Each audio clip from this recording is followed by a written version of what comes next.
the hope that you gave me, for the cross when you saved me. You're the friend I call my own. Now I know I'm not alone. So thankful for your love on display, and it will never go away. You're the reason for my song. Now I know we all belong. You show me what peace is all about. It's my turn to go and live it out. Jesus, you're the way without a doubt. I'm gonna love the way you first loved me. I'm gonna praise the one who set me free. We gotta show forgiveness that we need, like I know you did for me. I believe Jesus is peace. Jesus is peace. Today I'm thankful for the hope that you gave me, for the cross when you saved me. You're the friend I call my own. Now I know I'm not alone. So thankful for your love on display, and it will never go away. You're the reason for my song. Now I know we all belong. You show me what peace is all about. It's my turn to go and live it out. Jesus, you're the way without a doubt.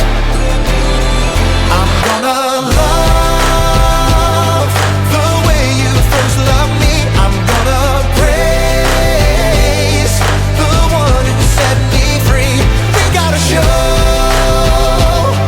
forgiveness that we need, like I know you did for me. I believe Jesus is peace. Jesus is peace.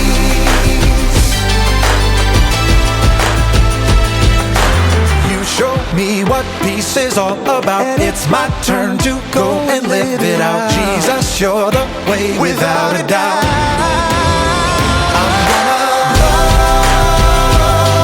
the way you first loved me. I'm gonna praise the one who set me free. We gotta show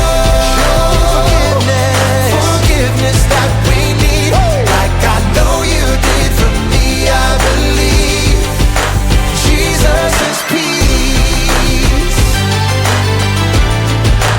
Jesus is peace. Jesus is peace.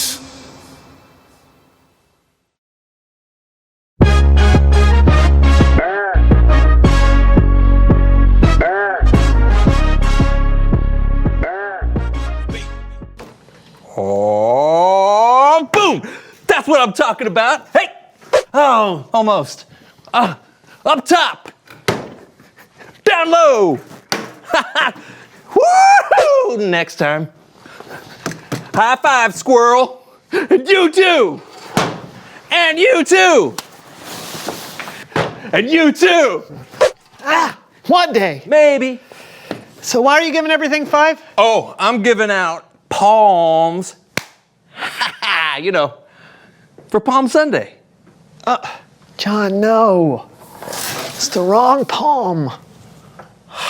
Right. Face palm. Yeah.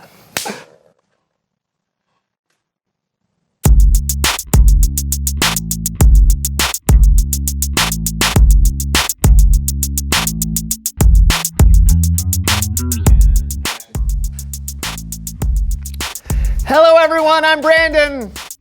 I'm John, and welcome to the So-and-So Show. Wow, nice. Thank you, Brandon. What is this? Well, Brandon, I was feeling a little disconnected, so I've connected everything in my basement. Everything is smart now. Everything? Yes, everything. Okay. Whoa, what was that? I guess I'm hungry. Did someone say hungry? Yeah. Did you hear? Wow. That is smart. You have got to be kidding me. This is amazing. It's light yet dense at the same time, creamy but not runny. Who made this? Oh, just my smart omelet maker. Oh, this isn't smart. This is genius. Thank you. What else did you connect? Smart cameras. They're everywhere, operated by motion detectors. Really? Oh, for instance, the squirrel cam. The squirrel cam right in there? That's right. Oh, hey. Cool. Yeah. And then there's one over here. Where? Right there. There's a camera in there? Yes, it's in the eyeball. Huh? Whoa, okay, I see it. Cool. Right? Whoa. That is really incredible. Yeah, I think so. Okay, is it just the two cameras? Oh, no. Watch.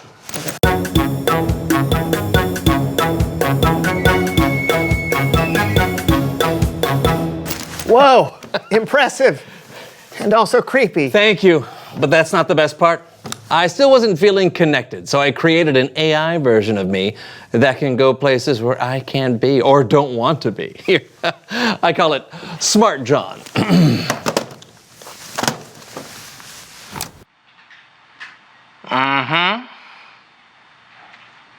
Yeah. John, how is this John right here? Smart John. How is Smart John supposed to make you feel more connected? Well, if you can't make it to a party or a dinner, you can be set up on a laptop and it's like you're there. Not really. Oh, well, for instance, I promised my mom that I'd visit my great Uncle Perry today, but well, you know, sometimes Uncle Perry just isn't much fun to visit. Wait, so you promised your mom that you would Go visit ahead, act like my great uncle who's 95 years old, Uncle Perry. Okay. Here we go. Watch.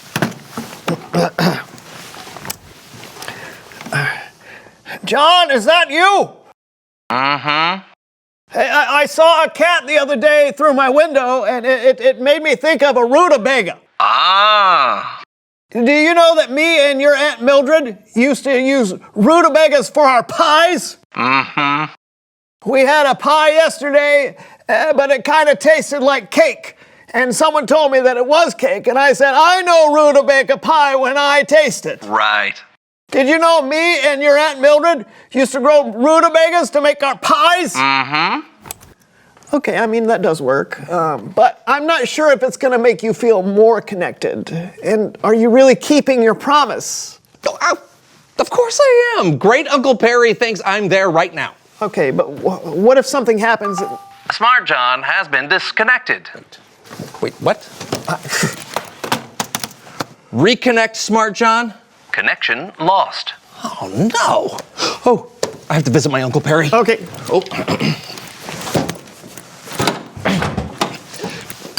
Disengage smart lock.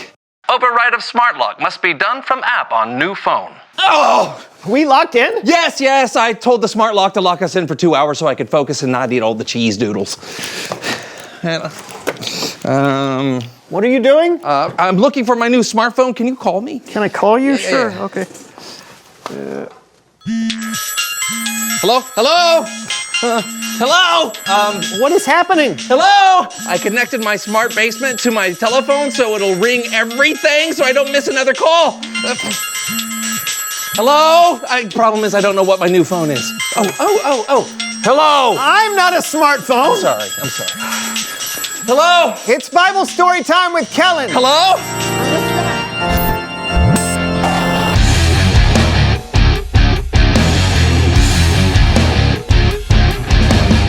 Hey fellas, how's it going? Well, we're locked in and John is breaking a promise, but besides that, great. Yikes. But it's all good. I mean, it's Palm Sunday, which means Easter is almost here. You know, the time of year we're reminded that Jesus came into an imperfect world to save imperfect people like me. Well, that is actually the best way to look at it. And our story today actually is about Palm Sunday, which sometimes is considered to be the beginning of the Easter story. Oh. Perfect. Take it away. Some of you may have heard about Palm Sunday, but in case you haven't, let me set the stage. Okay, you see, Jesus had been teaching and traveling over 3 years, healing the sick and bringing good news to all people, including those who may have felt like they didn't always belong. This story was written down in the book of Matthew, the very first book of the New Testament. Jesus was traveling to Jerusalem, and he was at a place called the Mount of Olives. He called over to 2 of his disciples, and he said to them, "Go to the village ahead of you. As soon as you get there, you will find a donkey tied up. Her colt will be with her. Untie them and bring them to me." Now, we don't know for sure, but the disciples might have been a little bit confused. It sounded like Jesus was asking them to steal someone's donkey. Huh? But Jesus added, "If anyone says anything to you, say that the Lord needs them. The owner will send them right away." Now, why did Jesus need a donkey?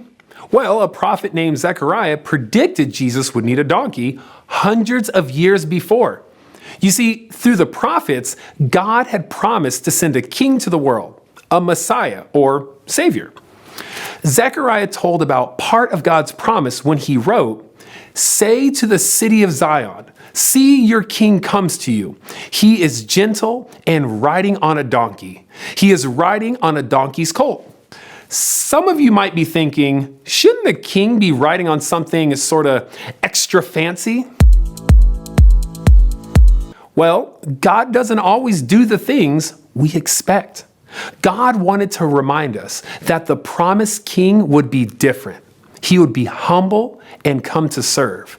Our Savior wasn't coming to take charge, and he wasn't coming just for the rich and powerful. Jesus, God's Son, was coming to give the gift of life to all people who follow his ways. God had given this promise hundreds of years before, and a lot of people maybe thought that it wasn't going to come true because they had been waiting for a long time. I mean, a really, really long time.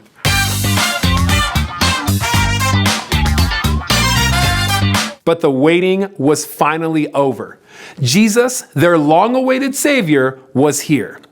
Well, the disciples did just like Jesus asked. They went out and found the donkey. And who knows what the donkey's owner said at first. But after the disciples explained that it was going to Jesus, they got what they came for. A ride fit for a king. The disciples put their coats on the donkey for Jesus to sit on. And meanwhile, in the city of Jerusalem, a large crowd had gathered and spread their coats all on the road. Some cut palm branches and spread them on the road as well. And that's where we get Palm Sunday. As Jesus came into the city, the people were overjoyed. They shouted praises to God. They were saying things like, "Hosanna to the Son of David. Blessed is the one who comes in the name of the Lord. Hosanna in the highest heaven." Some people asked who this man was on the donkey, and the news of Jesus spread through the whole city as the crowd celebrated his arrival. God sent Jesus to be our Savior. And he's a Savior that always surprises us. He was born in a manger with no royal proclamation, and as a man, he entered Jerusalem to a cheering crowd on the back of a donkey, not a kingly chariot, because God's promise came true. God's Son, our Savior, was sent for all people. And God's promises are still true even for us today. And that's the end of the story. For today. But it's only the beginning of the Easter story. And I cannot wait for Easter next week when God keeps the biggest promise. I'll see you then. Back to you guys. Thanks for the story, Kellen. Yeah, see ya.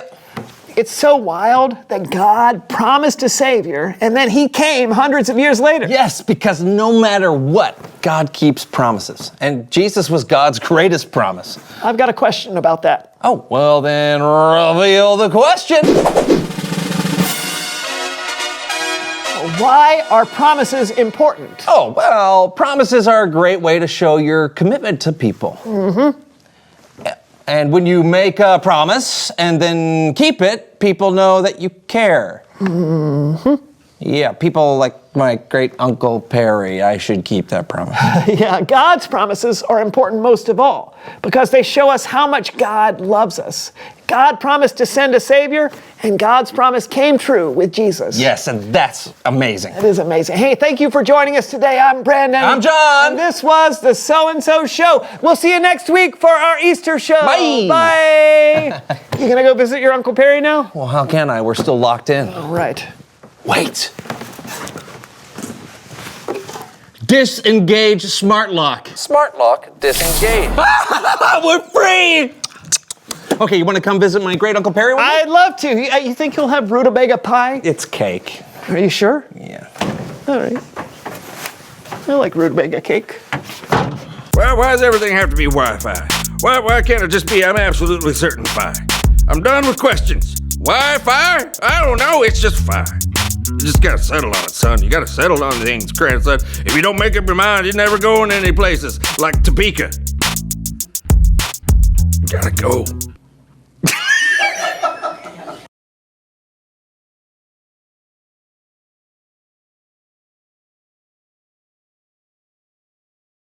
Burn.